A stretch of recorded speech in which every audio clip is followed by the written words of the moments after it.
کیونکہ انسان کا جو مزاج ہوتا ہے، ان کی جو نفسیات ہوتی ہے، اس کو پرکھنے کے بہت سے مرحلے ہیں۔ انسان کی رائٹنگ دیکھ کر اس کے مزاج کو سمجھا جا سکتا ہے۔ تو اسی طریقے سے جو اسٹیٹس ہے یا جو ڈی پی ہیں، وال پیپر جو واٹس ایپ کے ہیں یا فیس بک کے ہیں یا الگ الگ چیزوں کے، وہ انسان کی اندرونی کیفیت کو ظاہر کرتا ہے۔ کیونکہ ہر آدمی جو اسٹیٹس میں کچھ شیئر کرتا ہے یا ہر آدمی جو ڈی پی پہ کچھ فوٹوز لگاتا ہے، تو وہ اپنے اندرونی جذبات کے مطابق اس کو چنتا ہے اور اس کے بعد وہ لوگوں کے سامنے اس کو ظاہر کرتا ہے۔ کچھ بچے ایسے ہیں جو میں نے منع کیا تو انہوں نے مجھ سے اسٹیٹس ہی چھپا لیا۔ کچھ جو نئے بچے ہیں جن کو یہ باتیں نہیں معلوم ہیں تو وہ بنداس اسٹیٹس لگا رہے ہیں، اس میں فلموں کے ہوتے ہیں، گانوں کے ہوتے ہیں، یا الگ الگ فنی ویڈیوز ہوتے ہیں جس میں محرم نامحرم کی کوئی تمیز نہیں ہے، کوئی فرق نہیں ہے اس کے اندر۔ تمیز کا مطلب فرق نہیں ہے۔ تو مجھے اس چیز کا سب سے زیادہ افسوس اس لیے ہوتا ہے کہ ایک ہوتا ہے کہ انسان گناہ کر رہا ہے، گناہ کرتا ہے تو اس کے دل کے اندر ایک احساس ہوتا ہے کہ مجھ سے غلطی ہو رہی ہے پر چھوٹ نہیں رہا ہے۔ تو وہ انسان جب گناہ کرتا ہے تو چھپا کر کرتا ہے، سب سے چھپ کر کرتا ہے، اور کوشش بھی کر رہا ہوتا ہے کہیں نہ کہیں کسی طریقے سے یہ گناہ ہم سے چھوٹ جائے۔ کچھ بندے ایسے ہو گئے ہیں اب جن کو وہ گناہ نہیں لگتا ہے، اور جب ان کو وہ گناہ نہیں لگتا ہے تو اس کو بالکل کھلے عام وہ بیان کرتے ہیں۔ اب کچھ بچے ہیں عالمیت کی پڑھائی پڑھ رہے ہیں اور وہ جب فیس بک پر لگائے ہوئے رہتے ہیں going to see this film with my friends, یا in theatre watching this movies, اس طرح کے، یعنی میں تھیٹر میں ہوں یہ فلم دیکھ رہا ہوں، یا میں ڈزنی پلس پہ یا ہاٹ اسٹار پہ یا نیٹ فلکس پہ یہ فلمیں دیکھ رہا ہوں یا یہ گانے دیکھ رہا ہوں، اس طرح سے وہ شیئر کرتے ہیں اسے۔ یہ اتنا زیادہ خطرناک ہے کہ ہماری روحانیت اتنی زیادہ کمزور ہو گئی کہ اب صحیح اور غلط کی پہچان تو دور کی بات ہے، جو غلط چیزیں ہیں اس کو بیان کرنے اور ظاہر کرنے میں بھی ہمارا دل جو ہے وہ ذرا سا ہچکچاتا نہیں ہے۔ اور یہ کوئی معمولی بات نہیں ہے۔ اس چیز کو آپ سمجھیں کہ ہر زمانے کا اپنا ایک مزاج ہے، اور جس طریقے سے کوئی موسم آنے سے پہلے اس موسم کے تمام اثرات جو ہے وہ دنیا میں ظاہر ہونے لگتے ہیں، یا اس جہاں پر وہ موسم بدل رہے ہیں وہاں وہ آنے لگتے ہیں۔ اگر مان لیے کہ بارش آنے والا ہو تو اچانک سے بارش نہیں آتا ہے، بارش کے آنے سے پہلے موسم گرم ہوتا ہے، ہوا بالکل تھم جاتی ہے، گرمی بہت زیادہ سخت پڑنے لگتی ہے۔ تو جو تجربے کار لوگ ہوتے ہیں وہ سمجھ جاتے ہیں کہ اب بارش آنے والی ہے۔ جو زیادہ تجربے کار ہوتے ہیں وہ یہ تک بتا پاتے ہیں کہ اب کون سی بارش آنے والی ہے، کدھر سے آنے والی ہے۔ تو اسی طریقے سے ہم جس زمانے میں ہیں، یہ زمانہ دجال کے ظہور سے بالکل نزدیکی زمانہ ہے، اور دجال کوئی ذات نہیں ہے، یہ ہے مطلب ایک ذات تو وہ ہے، ایک شکل ہے، ایک صورت ہے، ایک باڈی ہے، لیکن دجال صرف ایک ذات کا نام نہیں ہے، دجال ایک پورا سسٹم ہوتا ہے۔ دجال اصل میں دجل سے بنا ہے، جس کے معنی ہوتے ہیں دھوکہ دینے والا، الوژن کو کریٹ کرنے والا۔ الوژن کا مطلب ہوتا ہے کہ جو چیز جیسی نہیں ہے اس کو ویسا کر کے دکھانا۔ اور دجال کے بارے میں آتا ہے کہ وہ اپنے ایک ہاتھ میں جنت اور ایک ہاتھ میں جہنم لے کر کہے گا کہ دیکھو یہ جنت ہے، یہ جہنم ہے، اس میں چلے جاؤ۔ جس کو وہ جنت میں بھیجے گا اصل میں وہ جہنم میں چلا جائے گا، جس کو وہ جہنم میں بھیجے گا اصل میں وہ جنت میں چلا جائے گا۔ ساتھ میں وہ یہ بھی کہہ رہا ہو کہ میں رب ہوں، مجھے مان لو۔ تو یہاں کیا ہو رہا ہے کہ جو چیز جیسی نہیں ہے اس کو وہ ویسا دکھا کر کے پیش کر رہا ہے۔ اب دیکھیے، دجال کا مقابلہ عیسیٰ علیہ السلام سے ہے۔ عیسیٰ علیہ السلام ایک مکمل طور پر روح اللہ ہے، جن کے اندر روحانیت بہت زیادہ ہے، اور ایک دجال ہے جس کے اندر روحانیت بالکل نہیں ہے، مادیت بہت زیادہ ہے۔ تو آخری جو جنگ ہے وہ روحانیت اور مادیت کی بھی ہے۔ تو یہ زمانہ چونکہ دجال کے ظہور کا زمانہ ہے، تو دجال کے آنے سے حقیقی طور پر بذات اس کا آ جانے سے پہلے اس کے جو اثرات ہیں وہ ہم سب پر کہیں نہ کہیں پڑ رہے ہیں، اور اس کی وجہ سے ہماری روحانیت دھیرے دھیرے کم ہوتی جا رہی ہے۔ روحانیت کا مطلب یہ نہیں ہوتا ہے کہ ہم تصویر اور خوب کرنے والے، ذکر خوب کرنے والے ہو گئے، مصلی پر ہم نمازیں پڑھیں۔ روحانیت ایک نگاہ ہوتی ہے جو صحیح اور غلط کو بہت دور سے پہچان جاتی ہے. تو ہماری وہ روحانیت جو ہے وہ دھیرے دھیرے کمزور ہو گئی ہے. اسی وجہ سے ہم بہت ساری غلط چیزوں کو بھی غلط ماننے کے بجائے اس کے صحیح ہونے کے طریقے ڈھونڈنے لگتے ہیں. اس کے صحیح ہونے، غلط اگر ہے تو قرآن حدیث سے دلائل لائیے. غلط کیسے ہے؟ فلمیں دیکھنا یا گانے سننا غلط ہے، یا گانے پر بنے نعت سننا غلط ہو گیا، تو اب دلائل لائیے. بہت سارے لوگوں نے تو گانے کو آرٹ کہا ہے کہ یہ تو آرٹ ہے نا.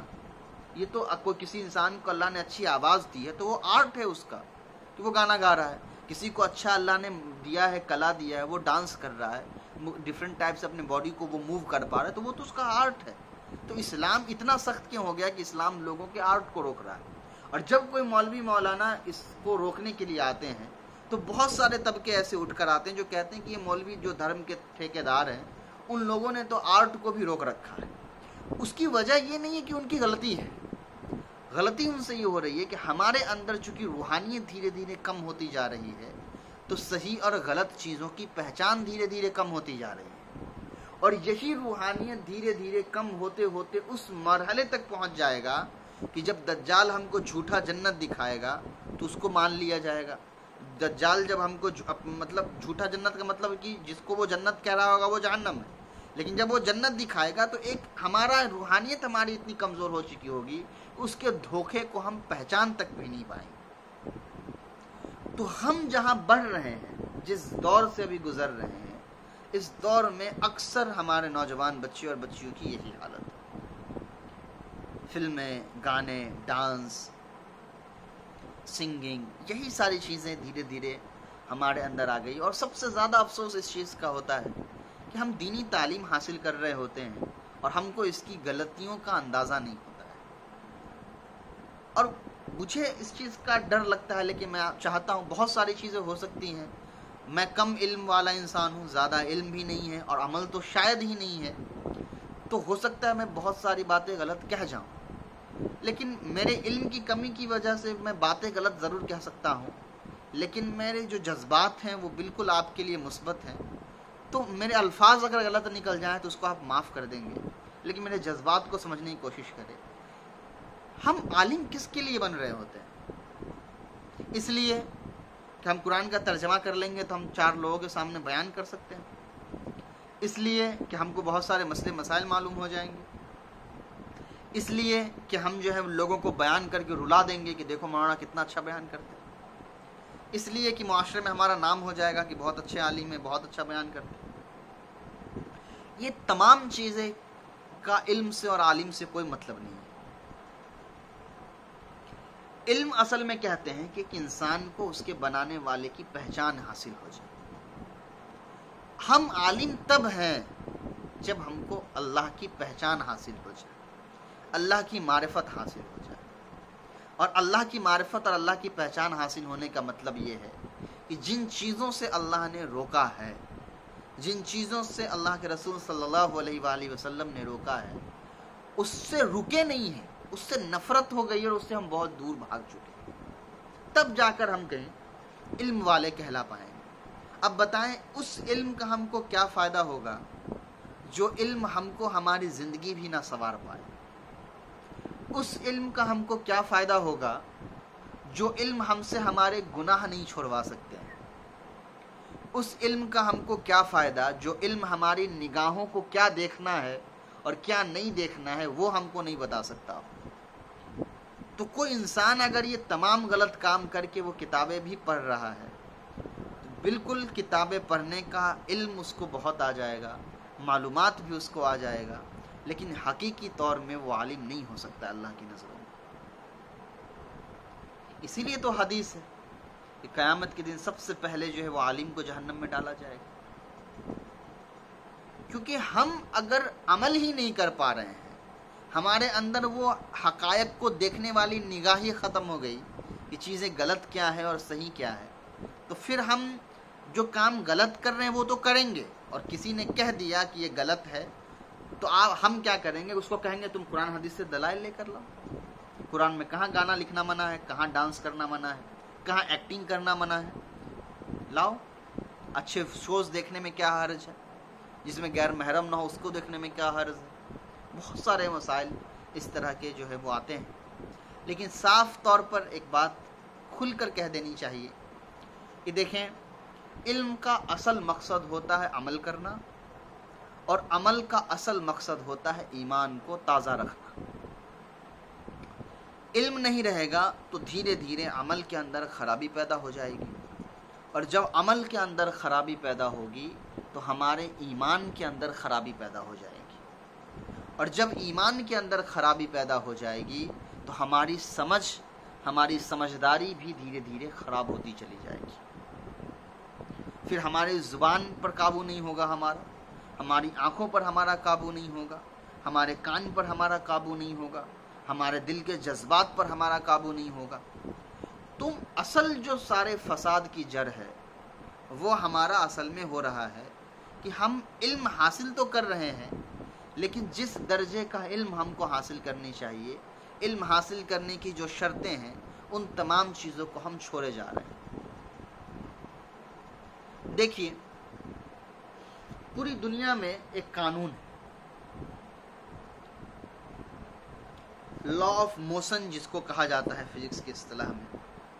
دنیا میں کوئی بھی جو آبجیکٹ ہوتا ہے وہ یا تو چلتا ہے یا رکا ہوا ہوتا ہے، مطلب یا تو وہ موو کر رہا ہوتا ہے یا وہ کمپلیٹلی اسٹیبل ہوتا ہے، اسٹاپ ہوتا ہے۔ کوئی بھی آبجیکٹ ایسا نہیں ہے کہ وہ چل بھی نہ رہا ہو اور رکا بھی نہ ہو، یا تو وہ موومنٹ کر رہا ہے، چاہے وہ چل رہا ہو یا ہل رہا ہو، یا وہ اسٹاپ ہوتا ہے۔ کوئی ایک ہی اسٹیٹ ایٹ اے ٹائم اس کے اندر ہوتی ہے۔ مثال کے طور پر کوئی گاڑی ہے تو گاڑی یا تو رکی ہوگی یا وہ موو کر رہی ہوگی۔ ایسا کوئی اسٹیٹ نہیں آئے گا اس گاڑی کے ساتھ کہ گاڑی بالکل رکی ہوئی ہو اور گاڑی چل بھی رہی ہو، یا تو وہ رکی ہے یا وہ چل رہی ہے۔ انسان کا جو دل ہے، انسان کے جو جذبات ہیں، وہ بھی کچھ اسی طریقے سے کام کرتے ہیں۔ انسان کے جو دل ہیں، جو جذبات ہیں، وہ یا تو ایک وقت میں ایمان والا ہوتا ہے یا کچھ دیر کے لیے اس کے اندر گناہ کے اثرات آ جاتے ہیں۔ بہت ساری جو آپ حدیثیں پڑھتے ہیں کہ جھوٹ ایمان کے ساتھ جمع نہیں ہو سکتا، یا خیانت ایمان کے ساتھ جمع نہیں ہو سکتا، یا غالباً چوری ایمان کے ساتھ جمع نہیں ہو سکتا، یعنی ایک انسان ایسا نہیں ہو سکتا کہ جھوٹ بھی بول رہا ہو اور وہ ایمان والا بھی ہو۔ زنا جو ہے وہ ایمان کے ساتھ جمع نہیں ہو سکتا، کہ ایک انسان ایمان والا بھی ہو اور وہ زنا بھی کر رہا ہو، ایسا نہیں ہو سکتا۔ حالانکہ آپ دیکھیں کہ ایسا بہت بار ہوتا ہے کہ ایک انسان کلمہ بھی پڑھتا ہے، مسلمان ہوتا ہے پر وہ جھوٹ بولتا ہے، مسلمان ہوتا ہے پر وہ زنا کرتا ہے، مسلمان ہوتا ہے پر وہ خیانت کر رہا ہوتا ہے۔ تو اس کا کیا مطلب ہے؟ اس کا مطلب شاید یہی ہے کہ ہمارے جو دل کے جذبات ہیں وہ بھی ایسے ہی ہوتے ہیں، یا تو وہ کچھ دیر کے لیے ایمان والے ہوتے ہیں یا کچھ دیر کے لیے وہ ایمان کے فہرست سے باہر آ جاتے ہیں۔ یعنی بندہ جس وقت زنا کر رہا ہوتا ہے اس وقت کے لیے، وہ کچھ دیر کے لیے وہ ایمان والا اس وقت نہیں ہوتا ہے، اس لیے کہ ایمان ایک ایسی خوبصورت چیز ہے کہ وہ گناہ کے ساتھ کیچڑ میں کھڑا ہو ہی نہیں سکتا ہے۔ تو جب تک وہ بندہ اس گناہ میں مبتلا ہوتا ہے تب تک اس وقت کے لیے اس کے دل سے وہ ایمان نکل جاتا ہے، اور وہ اس وقت وہ گناہ کر رہا ہوتا ہے۔ گناہ سے جب وہ فارغ ہو جاتا ہے، پچھتاوا ہوتا ہے یا افسوس ہوتا ہے، یا جب گناہ سے فارغ ہو جاتا ہے، پھر کلمے کی وجہ سے اس کے اندر پھر واپس وہ ایمان آ جاتا ہے۔ تو جس طریقے سے ایک آبجیکٹ یا تو رکا ہوا ہے یا چل رہا ہے، ویسے ہی ہمارا دل ہوتا ہے، یا تو وہ ایمان والا ہے یا وہ ایمان والا نہیں ہے۔ تو اب سوچیں کہ ایک انسان کو گناہ کرنے کی عادت لگ گئی بار بار، تو جب وہ بار بار گناہ کرتا رہتا ہے، بار بار گناہ کرتا رہتا ہے، تو بار بار اس کے دل سے دھیرے دھیرے ایمان جو ہے وہ نکلنا شروع ہو جاتا ہے۔ اور یقین مانیے، میں یہ ذاتی تجربہ ہے میرا، مجھ سے بہت سے مسلمان گھرانے میں پیدا ہونے والے نوجوان بچے اور بچیوں نے مجھ سے کہا ہے کہ مولانا مجھے شک ہوتا ہے کہ جنت جہنم نام کی کوئی چیز نہیں ہے، یہ جھوٹ موٹ کا لوگوں کو اچھا بنانے کے لیے دنیا میں اچھا زندگی گزارے، اسی لیے کہہ دیا گیا۔ اور یہاں تک کہہ دیا کہ مجھے تو یہ لگتا ہے کہ شاید محمد نام کے بھی کوئی شخص نہیں تھے، ہسٹری میں ایک شخص تھے، وہ نبی نہیں تھے۔ جیسے بہت سارے سوشل ریفارمر آئے ہیں، ویسے ہی محمد رسول اللہ صلی اللہ علیہ وآلہ وسلم بھی ایک سوشل ریفارمر ہوں گے جن کو ہسٹری نے الگ الگ نظریے سے دیکھنا شروع کیا ہے۔ یہ مسلمان بچے بچیوں کے الفاظ ہیں۔ یہ کب ہوتا ہے جب ہم ایک ہی ماحول میں بار بار رہتے ہیں جہاں گناہ کا لیول زیادہ ہوتا جاتا ہے اور ایمان دھیرے دھیرے ہمارے اندر سے کھینچا چلا جاتا ہے، تو ایک وقت ایسا آتا ہے کہ ہمارے اندر سے وہ تمام چیزوں کا یقین دھیرے دھیرے کمزور ہونے لگتا ہے، ہماری عبادتوں کا اثر کمزور ہونے لگتا ہے، ہم کو دعاؤں کا اثر کمزور ہونے لگتا ہے، ہماری دعاؤں کا۔ آپ دل پر ہاتھ رکھ کر دیکھیں کہ ایسا کون سا وقت گزرا، دن گزرا ہے، آخری بار کب ایسا ہوا کہ سچے دل کے ساتھ آپ نے اللہ کے پاس بیٹھ کر کم سے کم 20 سے 25 منٹ کی دعائیں کی۔ میں یہ دعوے کے ساتھ کہہ سکتا ہوں، شاید اللہ کرے یہ گمان غلط ہو جائے، یہ دعویٰ غلط ہو تو بہتر ہے۔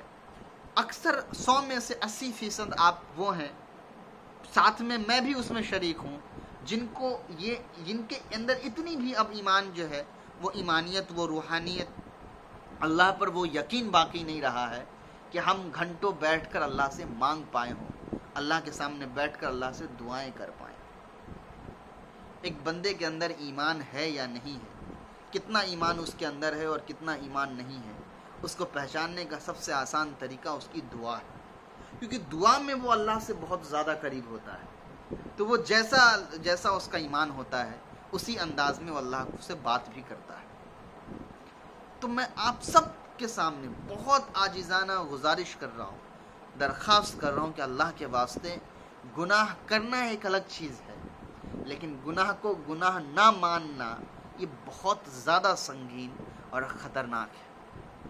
اس لیے اللہ کے لیے اس گمراہی سے آپ نکلیے، ایک سچے عالم بنیے۔ میرا مقصد آپ کو 3 سال میں عالمیت کی ڈگری دے کر آپ کو یہ بتانا نہیں تھا کہ آپ عالم بن گئے۔ میرا دل جانتا ہے کہ میں کتنا زیادہ ڈر کے ساتھ اس چیز کو پڑھا رہا ہوں، کتنے ڈر کے ساتھ، وہ میں جانتا ہوں، لیکن اس کے بعد بھی میں نے ہمت کی کہ چلو نہ سے ہاں، اچھا کوئی کچھ نہ پڑھے، اس سے اچھا ہے کہ کوئی کچھ تو پڑھ لے۔ لیکن میرے پڑھانے کا ہرگز یہ مقصد نہیں ہے کہ آپ کے اندر گناہ بھی باقی رہے اور آپ اسلام اور قال اللہ اور قال رسول بھی آپ پڑھیں۔ یہ بے ادبی ہوگی قرآن کے ساتھ، یہ بے ادبی ہوگی حدیث کے ساتھ۔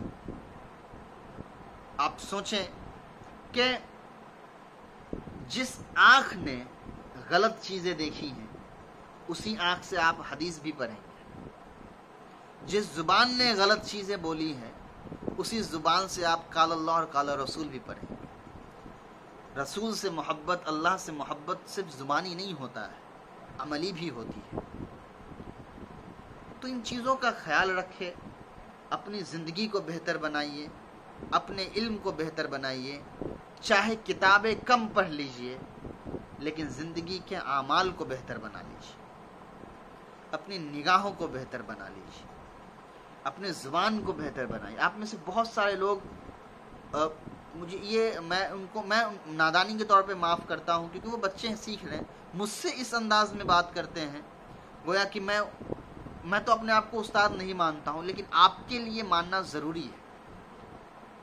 آپ اگر جس سے علم حاصل کر رہے ہیں اس کے ساتھ ہی غلط طریقے سے بات کریں گے تو جن کے ساتھ آپ علم حاصل نہیں کر رہے ہیں اس کے ساتھ آپ کیسے بات کرتے ہوں گے؟ تو اپنی زبان کو، اپنے دل کو نرم بنائیے، اپنے اندر پیشنس۔ میں کسی کو برا بھلا نہیں کہہ رہا ہوں کہ آپ مجھ سے ایسے بات مت کریے، میں نے کبھی کسی کو ٹوکا بھی نہیں ان چیزوں پر۔ جب مجھے کسی کے بارے میں ایسا لگتا ہے کہ وہ انجان ہے، ان کو نہیں معلوم ہے، بتانی چاہیے، تبھی میں میسج کرتا ہوں، ورنہ میں بہت لوگوں کی باتیں بہت بار سن کر خاموش ہی رہتا ہوں، اس لیے کہ وہ نہیں جانتے ہیں، میں جانتا ہوں۔ زیادہ ضروری ہے کہ پہلے میں اپنی اصلاح خود کروں، میں بہتر رہوں گا تو لوگ مجھ سے بہتر انداز میں پیش آئیں گے۔ تو انت میں جاتے جاتے میں صرف اتنا کہتے جا رہا ہوں کہ صرف کتاب کا علم حاصل کر لینے سے آپ اللہ تک نہیں پہنچ پائیں گے۔ اپنی زندگی کو، اپنے جسم کے ہر ایک حصے کو اللہ کے لیے قربان کر، اللہ کے لیے رکھ دیجیے، اپنے جذبات کو اللہ کے لیے قربان کر دیجیے، اپنی آنکھ کو ایسا بنائیے کہ جب نگاہ اٹھے تو دل سے یہ اللہ سے سوال ہو کہ اللہ، جہاں میں دیکھ رہا ہوں یا جو چیز میں دیکھنے جا رہا ہوں یہ مجھے دیکھنی چاہیے یا نہیں دیکھنی چاہیے۔ جب کان میں کوئی آواز پڑے تو پھر دل میں خیال آئے، سوال آئے اللہ سے کہ اللہ جو باتیں میں سن رہا ہوں یہ آپ کے لیے ہے، آپ کے مناسب ہے، آپ کے بندے کے مناسب ہے، سننی چاہیے یا نہیں سننی چاہیے۔ زبان سے کوئی الفاظ نکلے تو فوراً دل میں یہ خیال آئے کہ اللہ جو بات میں کہنے جا رہا ہوں یہ آپ کے بندوں کو تکلیف تو نہیں دے دے گی، یا آپ کے بندوں کے کہنے کے لائق ہے کہ نہیں۔ تو اپنے جسم کے ہر ایک حصے کے حرکات و سکنات کے لیے اپنے اللہ سے سوال کریے، اور یہ صرف کتاب پڑھنے سے نہیں آئے گا، یہ آئے گا تب جب آپ حقیقی طور پر اچھائی اور برائی کے اندر فرق کرنا سیکھیں گے۔ ایمان صحیح اور غلط کے اندر فرق پیدا کرتا ہے، اور صحیح اور غلط کے بہت سے لیول ہوتے ہیں۔